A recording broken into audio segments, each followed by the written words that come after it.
9 jours après la défaite du second tour de l'élection présidentielle, le Front National doit remobiliser ses troupes. Après le départ de Marion Maréchal Le Pen, Florian Philippot crée sa propre association au sein du FN et l'alliance avec Debout la France tourne au vinaigre. Le Front National sera-t-il en ordre de bataille pour les élections législatives? C'est la question que se posent militants, patriotes et analystes politiques. Après un score historique au second tour avec plus de 10 millions de voix, reste encore à transformer l'essai aux législatives dans un contexte pour le moins compliqué pour le parti à la flamme.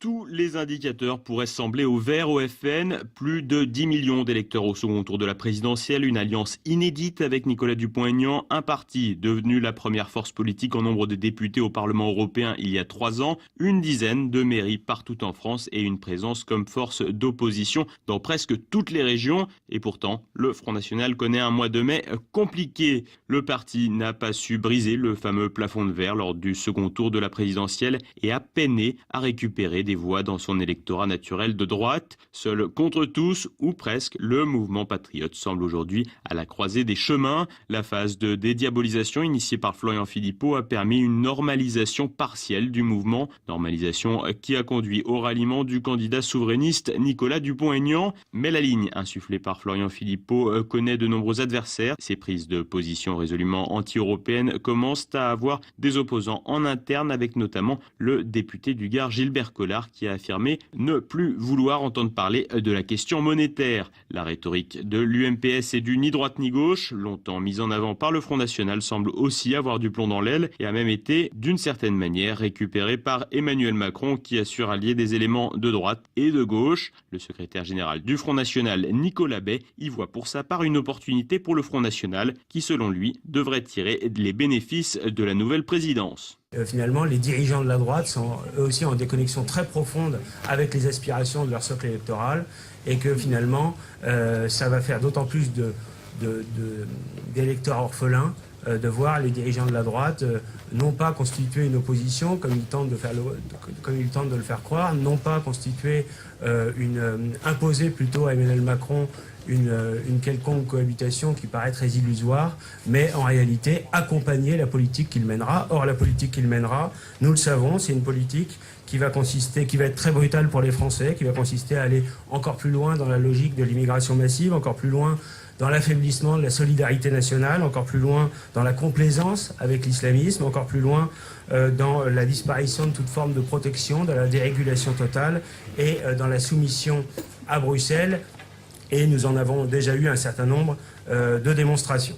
Un optimisme qui cachera difficilement les récents remous qu'a connus le mouvement patriote. Au lendemain de l'élection présidentielle, le Front National s'est en effet retrouvé orphelin de son député Marion Maréchal Le Pen, qui incarnait une forme de national-conservatisme. Un départ donc, mais aussi des mouvements. Florian Philippot a annoncé la création d'une association Les Patriotes, regroupant ses soutiens, parmi lesquels le député européen Sophie Montel, l'humoriste Franck Delapersonne, mais aussi Maxime Thiebaud, le seul candidat Debout la France hors région parisienne à avoir franchi le seuil des 5% lors des dernières élections régionales. Cette association, qui a officiellement pour but de rassembler les souverainistes et de porter le message de Marine Le Pen, a tout d'un courant politique au sein même du parti. Autre événement post-présidentiel, l'alliance avec Debout la France et Nicolas Dupont-Aignan, qui n'a pas tenu. Chacun des deux partis sera présent dans toutes les circonscriptions au premier tour des législatives, ce qui ne devrait pas empêcher de possibles accords au second tour. D'un point de vue électoral, si l'on met de côté l'échec du débat d'entre-deux tours, il semble que le rapport à l'Union européenne et à la question monétaire soit un véritable point d'achoppement pour de nombreuses personnalités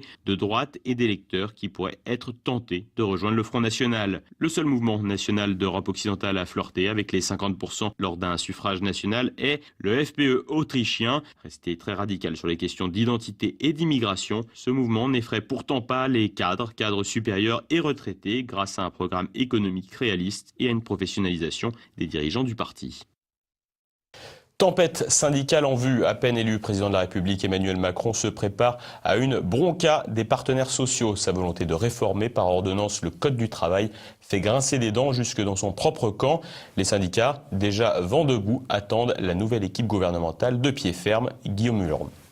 Le mois de juillet risque d'être mouvementé. Le nouveau locataire de l'Élysée compte bien profiter des vacances d'été pour faire passer sa réforme du Code du travail à coup d'ordonnance. Un moyen d'éviter de longs débats parlementaires et ne pas faire trop de bruit en cette habituelle période de calme politique. Une réforme qui ressemble à s'y méprendre à une loi El Khomri puissance 10, prévoyant de rendre plus flexible la loi du travail afin de permettre aux entreprises d'ajuster la durée du travail et de faciliter les licenciements. De force ouvrière à la CFTC, les syndicats préviennent le nouveau chef de l'État qu'il faudra compter sur eux. Des manifestations sont donc à prévoir, comme ce fut le cas en 2016 lors du passage en force de la loi El Khomri à coup de 49.3. La manière change, mais le résultat est le même. Du côté de François Bayrou, on admet un désaccord sur la manière. L'allié d'Emmanuel Macron a déclaré regretter l'absence de dialogue que provoquerait l'emploi des ordonnances. On imagine déjà la teneur des futurs conseils des ministres. Une méfiance vis-à-vis du procédé qui s'observe aussi du côté de France Stratégie, dont l'ancien commissaire général, Jean Pisani-Ferry, a rejoint le mouvement En Marche en début d'année. L'instance rattachée au Premier ministre préconise une phase de concertation avec les partenaires sociaux, ce qui pourrait reporter la mise en place de la réforme au mois d'août 2018. Impensable pour celui qui n'a pas pour habitude de rencontrer des obstacles. Une première épreuve à passer pour le nouveau chef de l'État dont le résultat pourrait bien donner la teneur de la suite de son quinquennat. Un échec causé par des blocages politiques, syndicaux ou institutionnels pourrait bien discréditer le début de la présidence En Marche. Un blocage de la réforme par le Conseil constitutionnel est en effet tout à fait possible si celui-ci est saisi par les députés.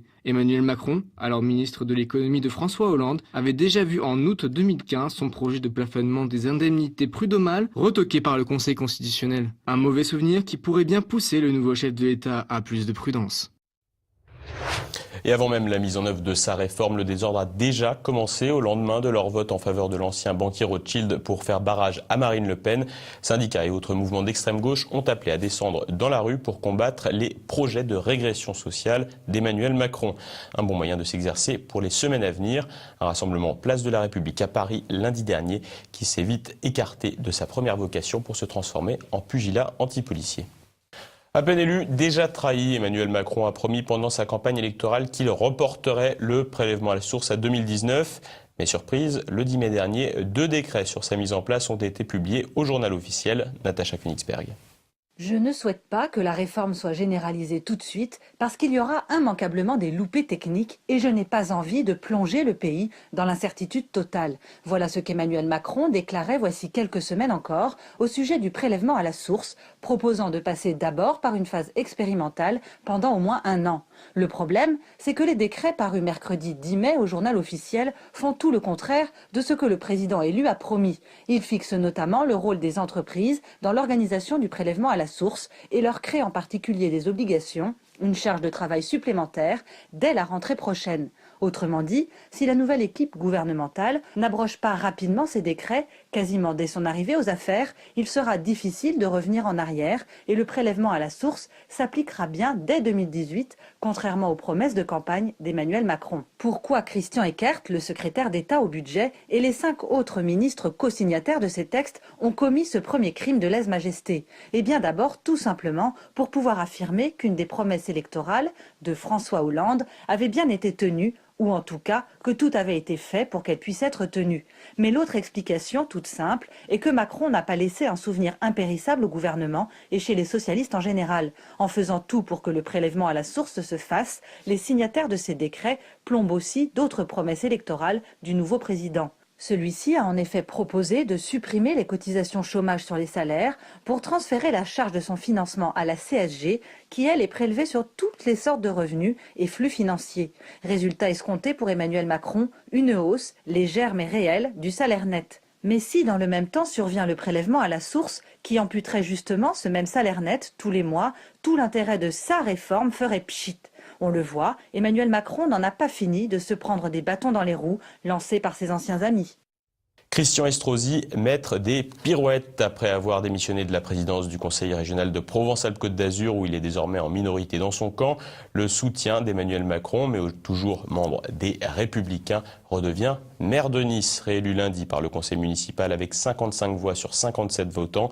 L'ancien ministre de Nicolas Sarkozy effectue donc un nouveau retournement de veste. Après avoir soutenu François Fillon lors de la campagne présidentielle, Christian Estrosi s'était en même temps rapproché d'Emmanuel Macron, qu'il avait reçu en privé dans sa région, qui n'est plus sa région.